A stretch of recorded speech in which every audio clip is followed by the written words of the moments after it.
ચાલો, તો સૌથી પહેલા અહીંયા આપણને જે આપેલું છે લખી નાખો. આ છે આપણું એ, તો એ બરાબર છે 2. આ આપણું જે A2 છે જે આપણને આપેલું નથી, અને આ છે A3. હવે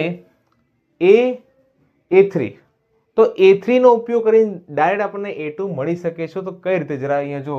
તો A3 બરાબર આપણે શું કરશું, યાદ કરો. A પ્લસ શું કરતા આપણે, A3 બરાબર A પ્લસ 3 માંથી 1 જાય તો કેટલા આવે 2, તો 2D. તો આપણને અહીંયા શું મળશે, D મળશે.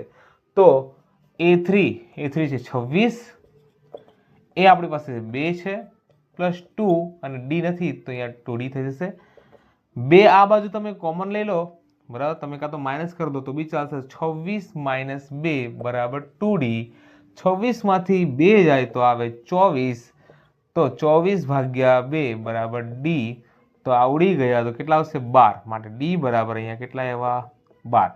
હવે આપણને કયું પદ માંગેલું છે, તો ભાઈ આપણને બીજું પદ છે A2. તો હવે A2 બરાબર A plus D, only A plus D, 1 લખવાની કઈ જરૂર નથી.